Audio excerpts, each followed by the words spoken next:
Welcome to the Athlete's Compass Podcast, your North Star for mastering endurance training and holistic health.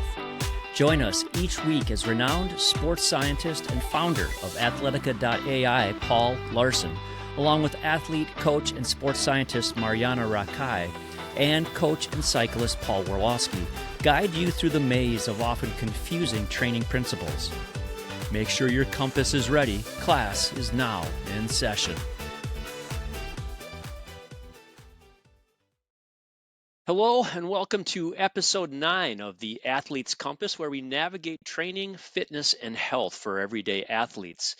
This week, we're talking about measuring progress in general. We have an Athlete Compass listener question from Kristen from Norway. We might feel better on some given day, like there's more snap on our legs, or we feel worse or trash, as in Marjaana's language. But how do I know for sure? And does this progress really matter? So the question we have from Kristen from Norway is, how can I monitor my progress if I am not doing any racing? You know, there's that adage about what measured gets managed, what gets measured gets managed. And so there's that, if we measure something, we're going to pay attention to it. So there's some value in measuring your progress and knowing if what you're doing is working.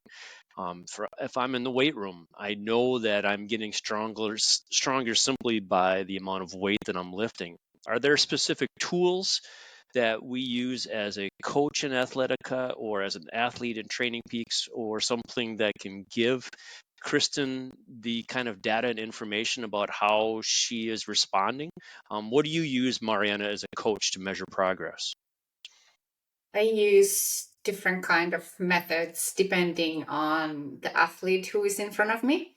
So in Kristen's case, I would recommend, because she doesn't like racing, so she doesn't get that progress measurement from doing a race. So, and some athletes don't want to do tests, for example. Some might feel like doing FTP test is too nerve-wracking. They put a little bit too much value and maybe even like value on their identity on the numbers.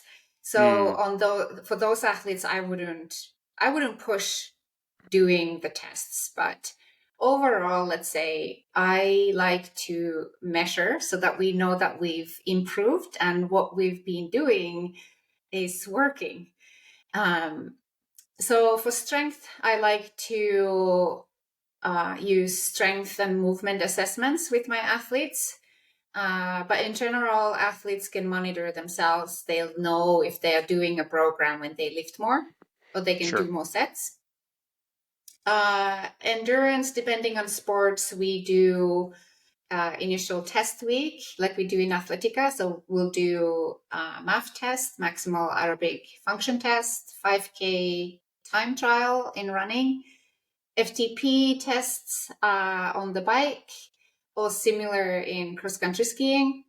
And then we repeat them after a while, so we know how we're doing. But often the progress is, assessed with their racing. Are they racing better? How they're progressing in that way? Did they hit their goal? And athletes who don't race, that are using training program, they'll know if they are capable of doing more 30-30s, for example. A lot of people like high intensity interval training, like 30 seconds really hard, 30 seconds easy. How many sets can they do? That's an easy way to assess how they are progressing in their training. And overall, athletes can expect training to feel easier. They might be running faster at the same heart rate. If they have like the same 5K loop or 10K loop, they'll run it faster. Those are all ways to monitor their progress.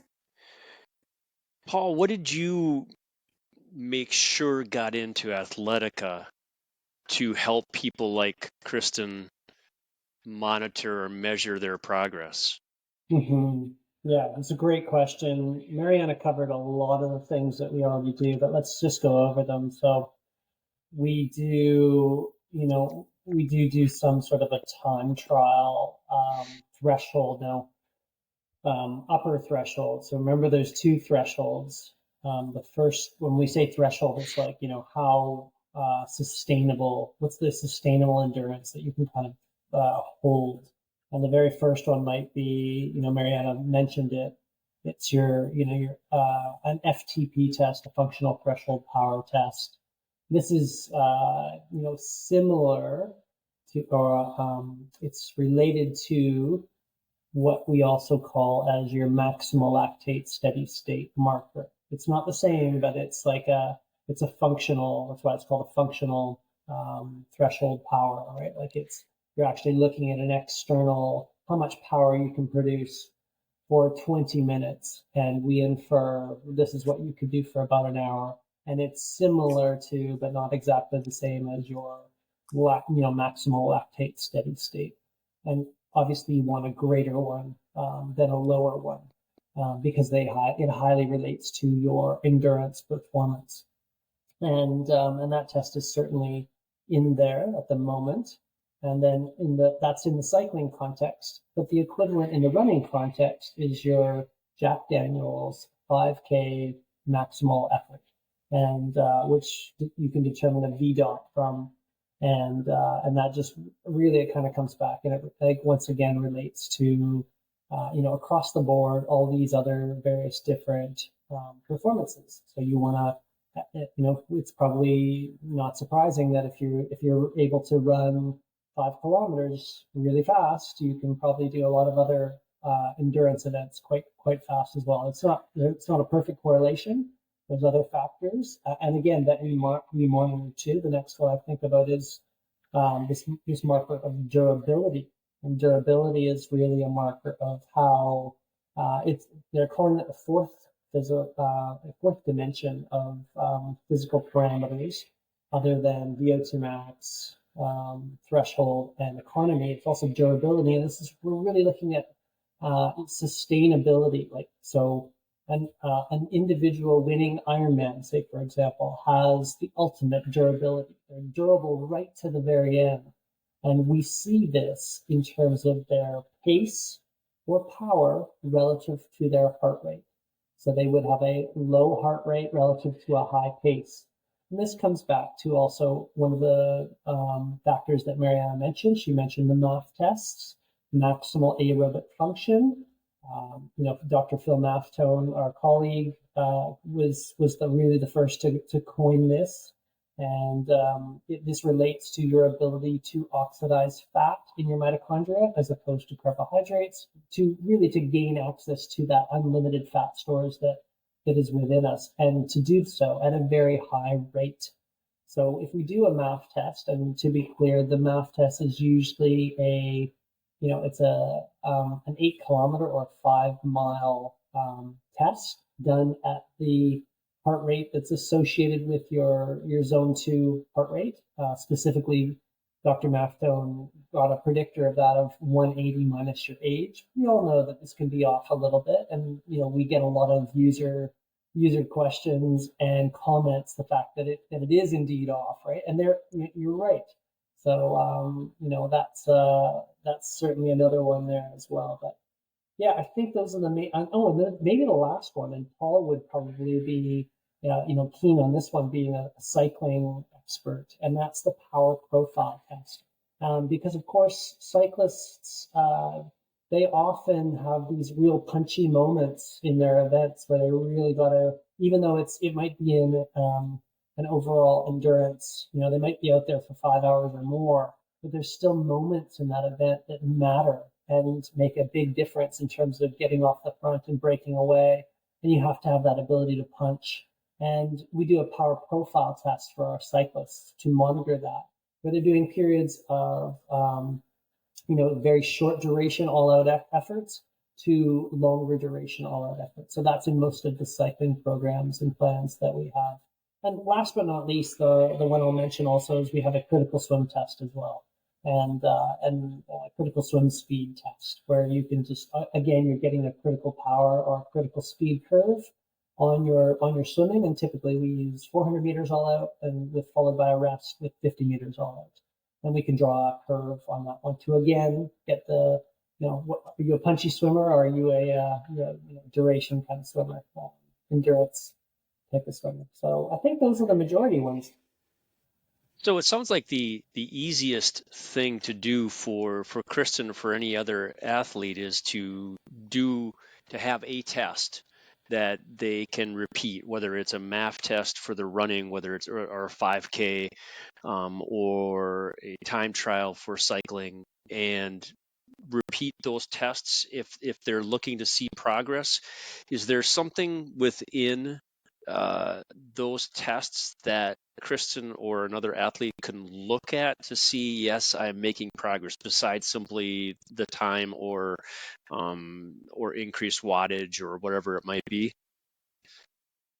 I think probably what goes with that is it feeling easier too, Okay. right? So so it's certainly the heart rate that's associated with those, right? So we talked about durability, and that's often seen as your power or pace relative to your heart rate. So you want to have a higher pace or higher power output, faster pace or higher power output relative to that heart rate, whatever that level is. And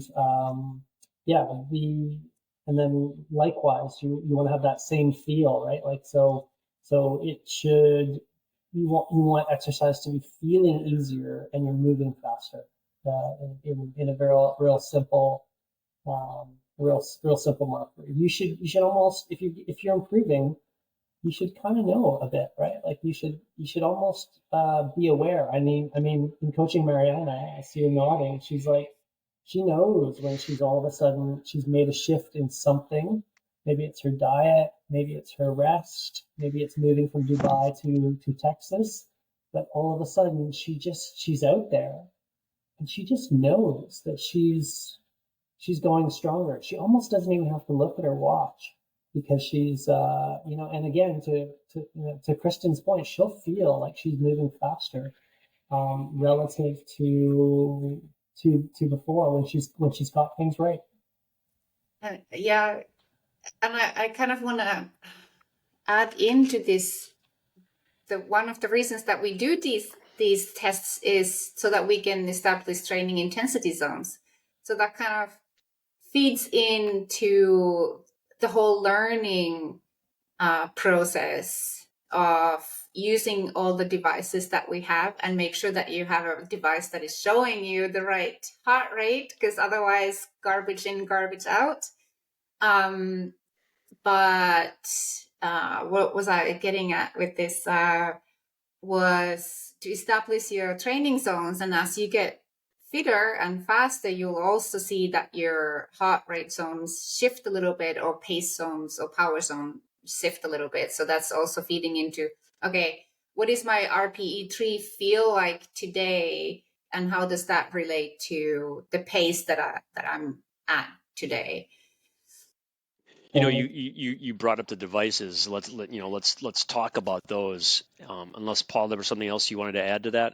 No, just well, Marjaana's spot on with that. The only thing I was going to add was the cool thing that the team at the back end of Athletica have done in terms of automating those changes as they occur. It's very, as you as coaches will know, it's difficult to keep tabs and an eye on every athlete changing with these zones. It's really fiddly, right? Like go and think, oh, did that, what should I do there? And the guys have done a really good job at, automating that process where if you're going faster, then it's time to, you'll get a little notification that, if you've done an effort that looks like it could be superior to where your threshold is set, then it will ask you, would you like to update that threshold? So, and there's more refining work that's actually occurring as we speak right now And yeah, so I'm really proud of that because I think that's again, as a coach, that's something I often miss. Yeah, I have an athlete who did the full testing this weekend and wasn't feeling great and was all worried about his threshold and his training zones are going to change. And I said, well, we're going to start with what you did, and the program is going to be adjusting for what you are able to do, and it's going to be okay. And just to respond to him. But with the devices that Marjaana talked about, we all have our Garmin devices or we have our Wahoos, whatever we're using. We talked about how sometimes the recovery scores can be a little bit wonky, but I also noticed that some devices get the training stress scores of a certain activity pretty close to what you expect. Can we use these devices to monitor our progress and to monitor our training load? Well, I'm sure it's possible. Our system at Athletica, we use our own training load system, right? And everyone can see what that is. And because it sits right on your performance profile. This is the first chart. If you go to Athletica, it's the very first chart, and it looks at really, your predicted stress that you'll get from all those workouts, the predicted, recovery that you'll get, and then the journey that you'll be on as in terms of the fitness that you will gain prior to your taper to become fresh and then to perform and have that big stress. So, and remember when we've gone into this before, but remember that when we're measuring that stress, the term is load. So it's really stress load. It's an arbitrary unit. It doesn't really have a unit, but it's an arbitrary unit and number, and it's a product of both the time of exercise and the intensity. It looks at both. So you can have a similar load, but achieved with a higher intensity. And likewise, you can have just a similar load achieved with a long duration kind of thing. So you can there are lots of different ways to skin the cat with training, as we say. But those devices that you use, they're being used to monitor your training load, and that again, that's whatever you're using. That's what's being measured. That is definitely what Athletica is trying to manage for you. And yeah, this is why we quantify what it is that we're doing, is why we press start and stop before we do all of our activities. And make sure we hit the right K marker, not go 100 meters under, just running in circles. Exactly. No, I think the devices, watches are really helpful, especially for beginning athlete to understand themselves and learn if they want to learn. But I don't think you should blindly look at them. Garmin watch has the function, like if you've been sitting too long, it sends you a message, time to move. Like you've just sat down half an hour after 2-hour run. Like don't blindly look at them, and remember like what the quality of the data is going in. If it's off, then the response is off. And I just add, like, I think the big laugh that so many people have is with the Garmin device. I love, like, no disrespect to Garmin, I love the Garmin device, right? We all got them, exactly. But how often do we laugh when we do an activity and it says, you've got 72 hours to recover, kind of thing. I'm like, I'm training tomorrow. I'm not recovering for 72 hours, Get lost. Exactly. So be mindful and critical. You can pay attention to them, but I find like the best racing experiences are when you're going by feel and not, staring at your watches. Mm-hmm. When I started Ironman training, I had to turn everything off when I went for a run because I was constantly looking at my heart rate or my pace, and I find like I'm not enjoying my runs. And especially racing, I had to turn the the heart rate off, because when you're in a race situation, it's not like when you're training, your heart rate is going to be higher, typically higher, right? Because of stress and, but I also made a huge mistake during my first Ironman race. And after that, I haven't used bike computer because, when you pack your bag, you travel away, you have to take your pedals. I had a Garmin Vector pedals, and you have to tighten them to a certain Newton meter, and they were off. So they were showing me totally wrong power, but I was blindly going through the race plan.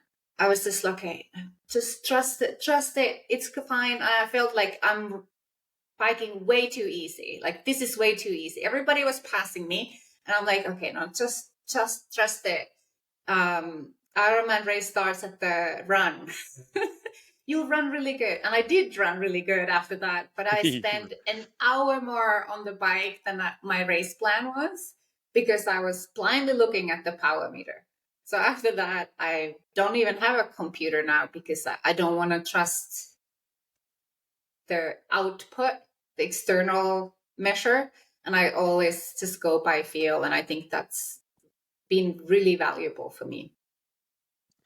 So you've learned to trust yourself based on the years of experience, and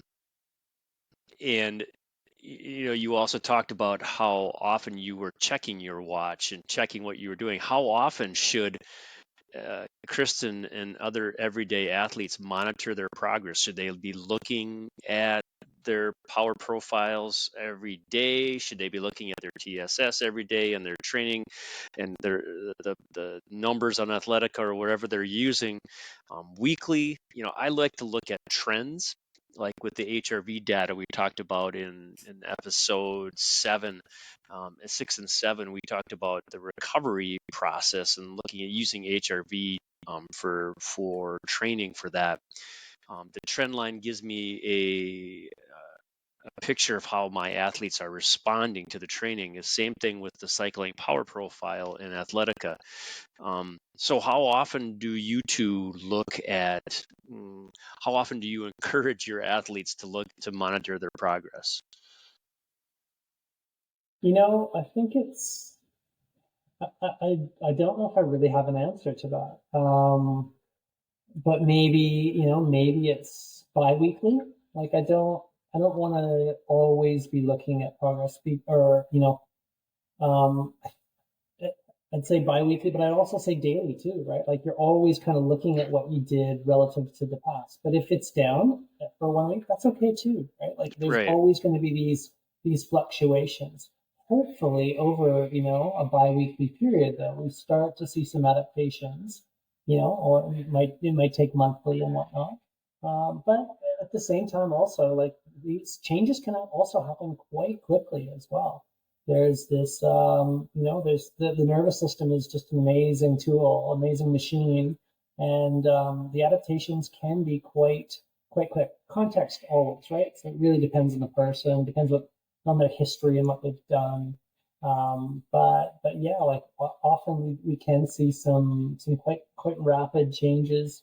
But yeah, from daily to biweekly to monthly to annually as well, right? Like, there's always the ability to compare, but only if you measure something. It's very difficult when you have an athlete, and this does happen, where they come to you and they want to work with you. But unfortunately, you're really blind, because they've never monitored anything before.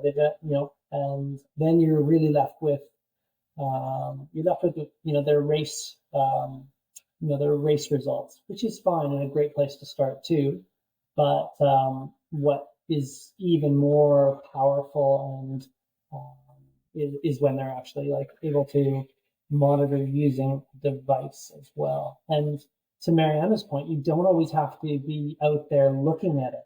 In fact, I'd recommend often not. It's just, have a random look from time to time, and even test yourself. It's like, okay, let's play a little game with yourself. Okay, I'm out there and I'm on a run or I'm on a bike. Let's guess what my power or running speed is at this field. I think it's, I feel like I'm running 430 Ks right now, whatever it may be, right? And see if you're right and see how close you are to that marker. And then you're testing your ability to feel. How good is your feel really getting for these sorts of things? And, compare it to how you're breathing, right? Here's another thing that is just, that's occurring. Listen to your breath. Am I able to nose breathe or not? And really try to get the feel in tune with what the actual occurrence is. To Marjaana's point, assuming that you've got a accurate and calibrated, valid, reliable tool, right? So yeah, all these things are important. Yeah, if I can add to how often one should monitor progress. I'm guilty of this, and I know a lot of triathletes are guilty of this, which is green box chasing and TSS daily monitoring and trying to get it higher and higher, which can, of course, then lead to some problems down the road, like overtraining.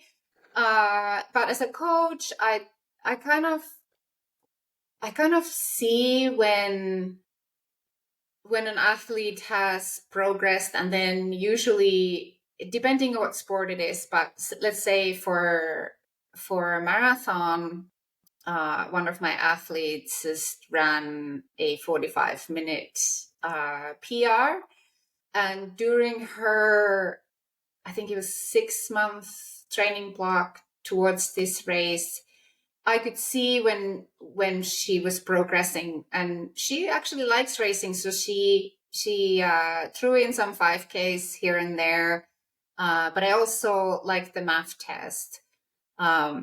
So we saw huge improvements in the math test, and then we did that in the beginning of the block, and then in the middle when I felt like I want to see if we're doing the right thing. And I have to say, she is amazing at controlling her desire to drift into that zone 3 and go a little bit hard. So she's really good at going slow enough. Like, it's unbelievable, because most of the time you have to pull the athletes back a little and get them to slow down to get the benefits of that zone 2. But she's excellent, and she took so much time off from her 4-hour marathon to 3:16 or 17. Fantastic. Yeah, it was really good. That's but impressive. Even like when I started working with the prof, one of the first tests was a math test, and then we repeated it after 3 months, and I took 1 minute per K off, and I was just mind blown. I'm like, oh my gosh. So I really like the math test, because it can really show if you have been a good girl or boy and stayed off the zone 3 and stuck to your lower intensity, because that's good for you.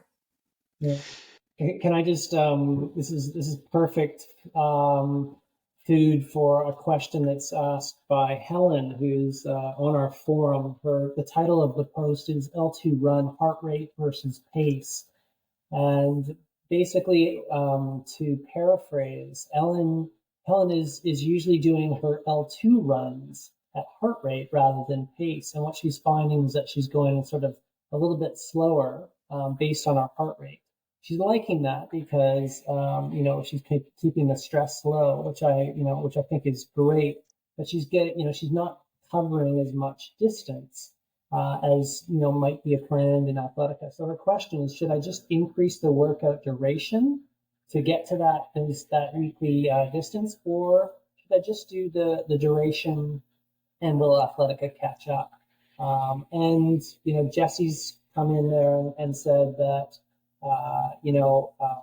Athletica will catch up, and I agree with that. But I actually don't mind the other option as well, where just go with just go with the L2 pace at that lower, because that's a lower stress ultimately for that duration. And even if it is a little bit lower on the distance relative to what's planned, I think that's okay too. I think it was Frank Shorter, who's a famous American runner, and he was notorious for doing these really slow runs. I believe hanging out in Boulder, and people would, people would be running around, passing Frank Shorter on these really low and easy runs, and and they'd be like, oh, what's up with this guy, right? He's an elite athlete and stuff. I'm like, he's almost walking kind of thing. But of course, he ripped the legs off him when he went and did his high intensity stuff on the track, right? So I just don't think it's don't stress too much. An L2 session is there for a specific purpose. It's to keep the wheels ticking over, the legs ticking over under low stress. And remember back to the physiology too, right? We can get at these aerobic adaptations both with HIIT, both with high intensity interval training, but also with low intensity exercise training. We can look at the molecular signals. They're kind of similar, but the key thing you want, again, this is, to Steven Seiler's polarized model, L2 sessions have their purpose, and it's get that signal from a low central nervous system stress. So just add that one in on your plans. So if she goes by pace, she'll go slower with lower heart rate. That's right. Well, yeah, okay, she's following the smart coach recommendations that we do to push the Garmin, which again, I love that feature. So it's kind of, when she's following the guidelines, when she's following the heart rate, it's she's not moving quite as fast at the lower ones. She can rip out the fast stuff, right? Like, this is her. She's a super fast 5K speedy runner, but when she's more like a Frank Shorter, right? And I would just say, Helen, don't worry about it. Just be patient with that, and Athletica will catch up, and I believe also you'll get the adaptations that you're after that way as well. Make the high intensity stuff high intensity. If we want to go into the details now, would you, if you're going slower and your load in Athletica doesn't come up to the plan, would you then add in a few minutes? Well, that's what she's asking, right? And you honestly, said don't. No, I'm not saying don't. Jesse's saying do. I'm saying it's up to her. It's, okay. It's like, I would go with feel. If it feels okay to go a little bit more, I would encourage it, because again, remember back to the Steven Seiler paper, the autonomic balance one of 2007, where he showed that longer durations of exercise below L2 or zone 2, they weren't eliciting a larger central nervous system response in terms of a negative response when measured with heart rate variability. In other words, even though when his group of runners did 1 hour versus 2 hours, there was no difference actually in these elite runners in terms of their heart rate variability following that.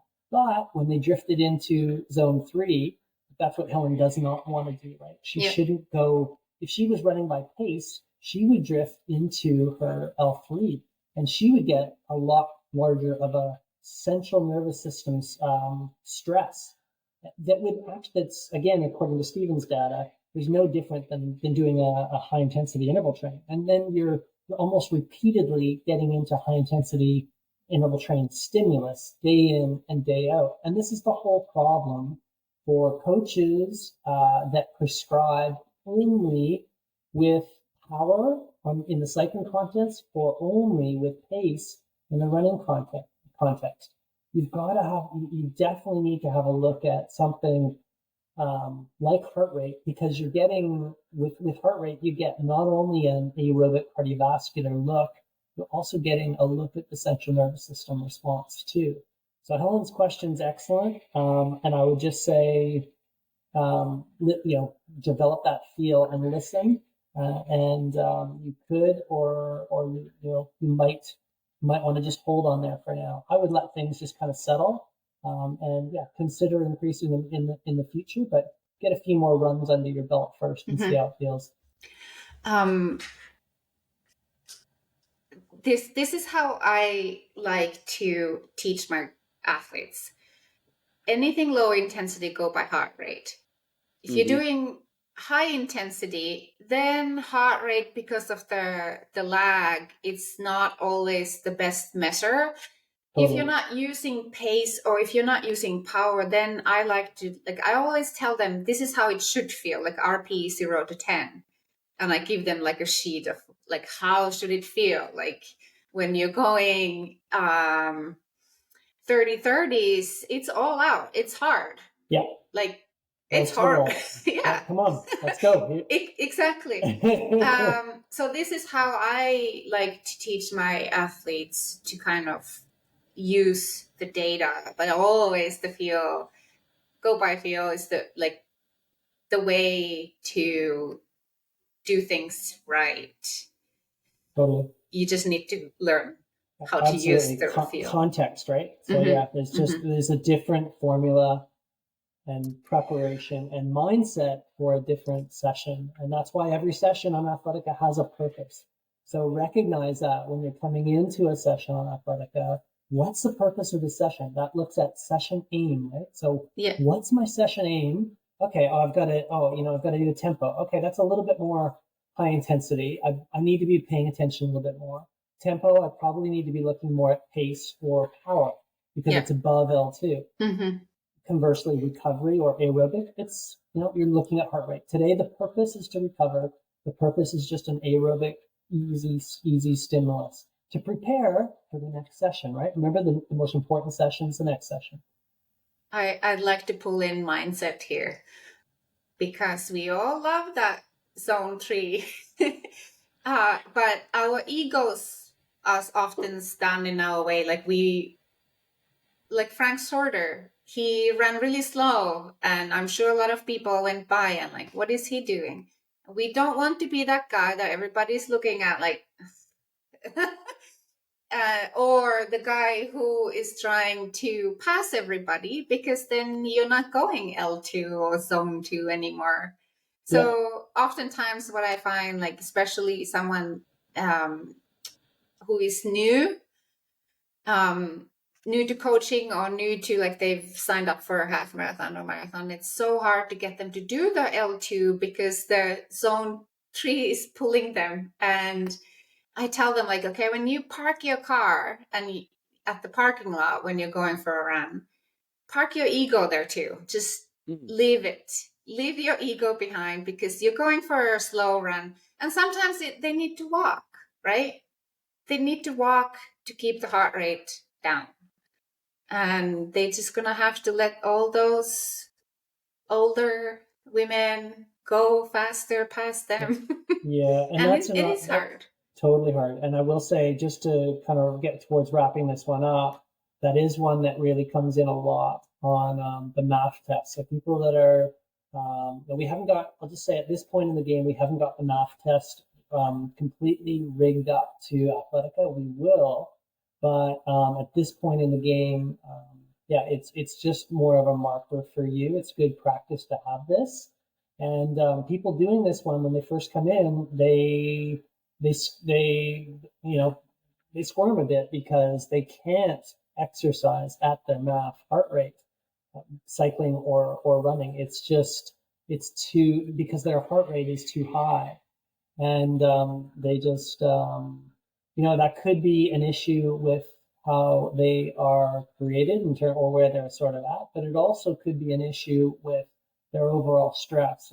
I can't tell you the number of times Phil, in his experience, has seen individuals who really do need to walk before they run, because you want to develop that ability to exercise at a good pace at a submaximal exercise intensity or rate, because this is indicative of your ability to oxidize fat as a fuel, and this is our primary purpose of doing exercise. We want to stimulate the cardiorespiratory system that oxidizes fat as a fuel, as opposed to being sugar burners, high stress function all our life. So that's the purpose of it.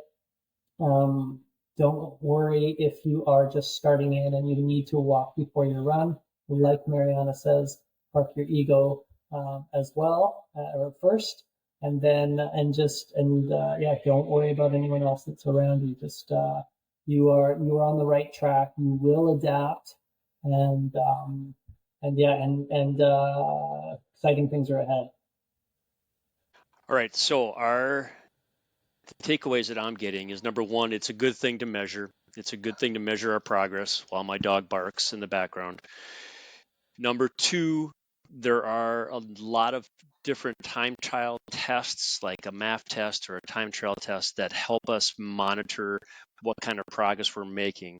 And number three, the context matters, and that if we can learn to trust our own sense of what's working, how things are feeling, that will help us understand whether we're making progress or not.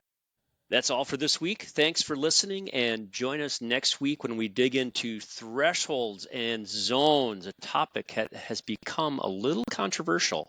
For Marjaana Rakai, Dr. Paul Laursen, I am Paul Warloski, and this has been the Athletes Compass Podcast. Thanks for listening.